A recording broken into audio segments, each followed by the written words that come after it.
Gaya ng sabi sa Aklat ng Santiago, ang Kapitulo 5 at ang talatay 15, at ang panalangin ng pananampalataya ay magliligtas sa may sakit at ibabangon siya ng Panginoon, at kung nagkasala siya ay ipatatawad sa Kanya.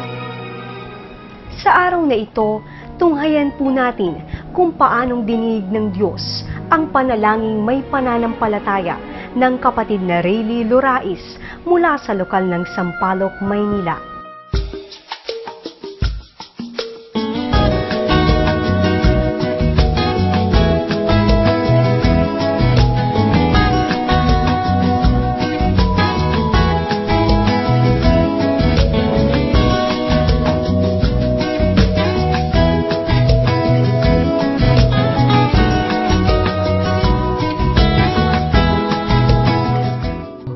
Noong po ako'y nasa Brazil, ang trabaho po kasi sa barko yung pagiging waiter.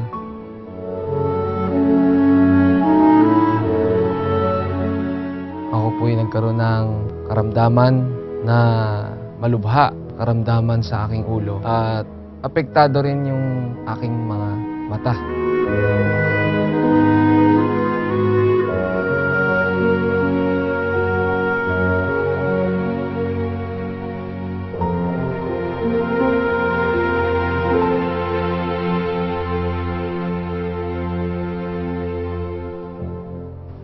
Hindi nila kayang gamutin po yung aking sakit sa loob ng barko. Kaya minabuti po nilang pasuri po ako sa ospital ng Brazil. Kaya sabi ng doktor, isa sa mga dahilan kaya sumakit yan, sobrang daming oras ng trabaho mo, stress, kulang sa tulog, uyat. Sa desisyon ng doktor sa Brazil at desisyon din ng doktor sa barko, pwedeng ituloy niya yung pagtatrabaho. Pero magtitik ng gamot. Nagpatuloy pa rin po akong magtrabaho dahil hindi tatanggapin yung mga excuses doon.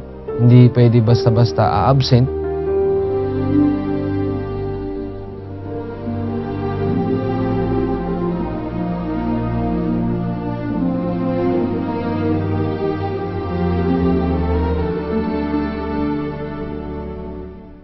Dumating na yung talagang hindi ko na kaya.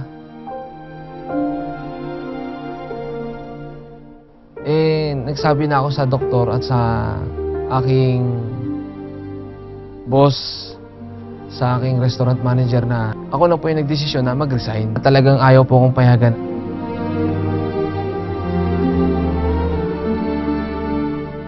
Talagang desisyon nila, ituloy mo yung trabaho.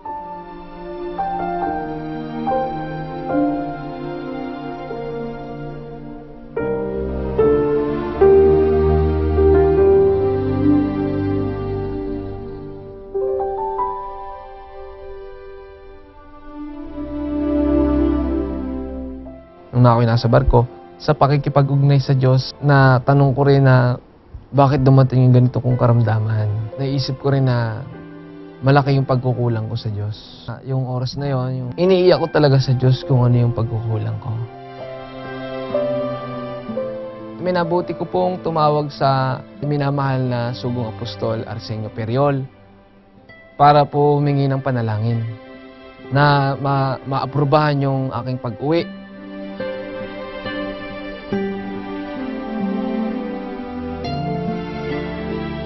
Sabi ng mahal na Sugong Apostol, kung ayaw kong payagan dyan ng mga sumasakop sa'yo dyan, sa pamamagitan ng panalangin, sampalatayanan mo, makakauwi ka. Sa panalangin na ibinigay sa akin ng minamahal na Sugong Apostol, pinangyari po ng Diyos na ako'y nakauwi. Nung umuwi na po ako dito sa Pilipinas, nag-report po agad ako sa opisina para ipagbigay alam ko po sa aking crewing manager na ako po'y nag-resign. Binigyan po nila ako ng pagkakataong magpa-check up. At sa aking pagpapa-check up, sila po lahat ang gumastos. Na isa silang kasangkapan, instrumento sila na ako'y binigyan ng medication sa aking pag-uwi, sa aking pagpapagamot. Binigyan ako ng 10 araw na therapy. Binigyan din ako ng x-ray sa aking ulo, MRI, saka CT scan sa Holy Infant, sa Manila Doctors, at sa UST Hospital, yun nga po, ang finding sa akin is myopic vascular headache. Sa ongoing na medication ko, sa 3 hospital na yon, minabuti ko pong uli lumapit sa minamahal na Sugong Apostol para humingi ng panalangin. Sa akin pong pagdalo ng malaking gawain, ang youth camp sa Pentecostal Missionary Church of Christ in the Fort Watts, nung sa paglapit ko sa minamahal na Sugong Apostol, hihingi po ako sa inyo ng panalangin na maging negative po yung resulta, na wala pong makitang bukol sa aking ulo. Makalipas sa 1 linggo, no ako yung humingi ng panalangin sa Sugong Apostol, kasi sa resulta po ng aking therapy na sa aking ulo, naging negative po. Talaga pong pinagaling talaga ako ng Diyos sa pamamagitan din po ng paglapit ko sa mga manggagawa, sa paghingi ko ng ang mabisang panalangin. Pinangyari po ng Diyos talaga yung kagalingan ko sa aking ulo. Sa paglilingkod ko ngayon at noon po, talagang damdamin ko po talaga yung lagi makabahagi, magawa yung kalooban ng Diyos. At ngayon po, lalo ko pong mas hihigitan at magagawa po yung pinakamabuti dahil ando doon po talaga yung mayamang pagtulong ng Diyos Yun po yung aking pinanghawakan. Kahit pong anong hingi natin na may kalakip na panalangin at sasamahan po ng matibay na pananampalataya, talaga pong tatanggapin natin kung ano po yung ating hilingin sa Diyos.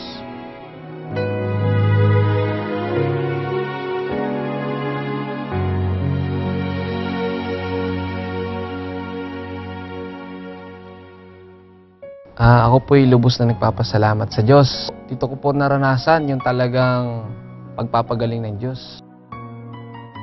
Dahil dito po talaga yung tunay na aral na talaga ang Diyos ay nagsusugo ng apostol.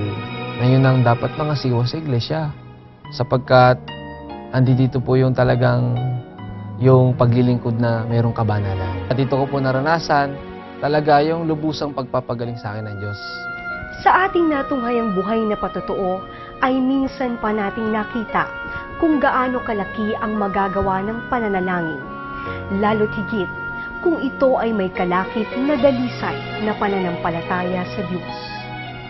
Ano man ang ating kabigatan, gaano man katindi ang pagsubok na maaari sa ating magpahirap, huwag nating kalimutan na naririyan ang Diyos na hadang tumugon sa ating mga pagdaing. Purihin ang Panginoon.